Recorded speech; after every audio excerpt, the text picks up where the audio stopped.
I'm Nicole Brickner, and today we're here at the Denovo Realty studio in Melbourne, Florida. And I'm here with my good friend and travel blogger, Jessica Beck. I'm Jessica Beck. And we're going to talk about the best spots to go for EGAD for a drink.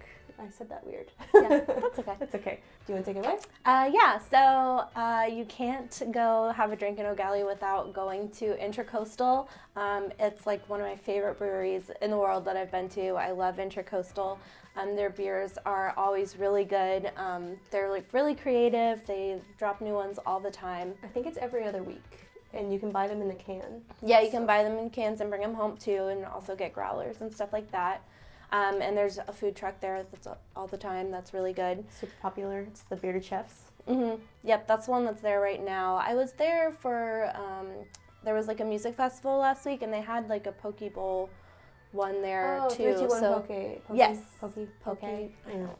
Nobody knows. Nobody knows. But so sometimes there will be different ones there, but you can pretty much always count on the Bearded Chef being there. Yes. And you can bring your dog. Yes, a great place if you love dogs like me. Yes. Dog crazy. Yes.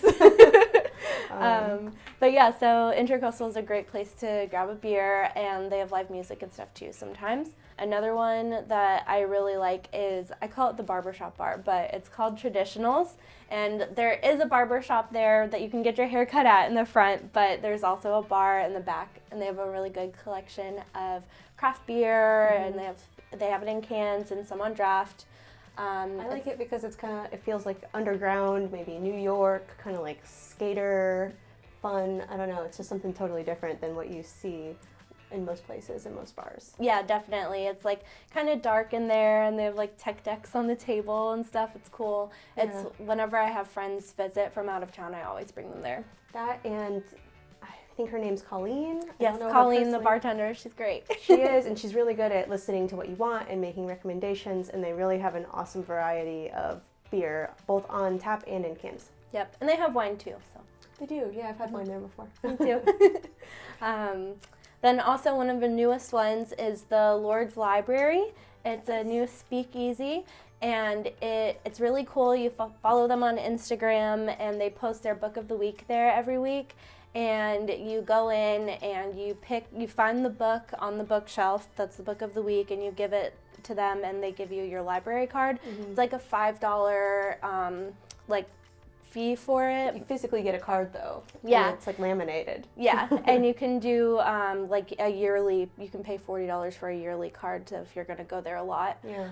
But so they give you your library card, and then they open up a bookcase, and you go in, and it's a really cool cocktail bar. Yeah, that one's an experience too. Cause I feel like that would be prime to go maybe pre-dinner drink, like maybe before you were going to get it. I think they open at 4.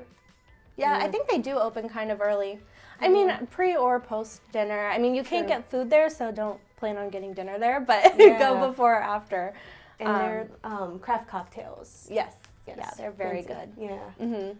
Speaking of craft cocktails, I think that brings us to our next speakeasy. So that was a speakeasy, and our next one's a speakeasy, which will be one of my favorites, the Oleander Club.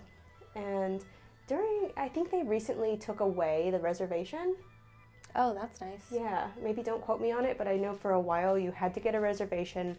This was a speakeasy that's right next to FM Pizza, and it's really easy to not even know that it exists, so you should probably follow them on Instagram. They have some of the best martinis I think I've had here on the Space Coast. They are more on the expensive side, but there's a lot of bang for your buck because it's a large martini, it's craft made, great ingredients, and just a really cool atmosphere in there. I think FM Pizza used to be an old bank, and the speakeasy is attached to FM Pizza, so you can actually kind of get, if you need to use the bathroom when you're in the Oleander Club, they send you through the back into the FM Pizza round. So one of my favorite places. It's very dark and mysterious in there too. The bartender's really cool there and makes amazing drinks, so I would highly recommend checking them out. One more that I think I've got there is actually in a carafe, like a French press, and it's technically to serve 4 people, and it had fresh muddled raspberries, and it was a whiskey-based drink, so would recommend checking that and their martinis out for sure. So those were our 4 different bars that are unique to the Eau Gallie Arts District. And if you're thinking to move to the area, I would love to help you get acquainted.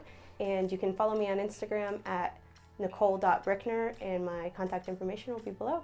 And you can follow me at Beck What the Heck. I am a travel blogger, but I live locally and post all stuff Melbourne all the time.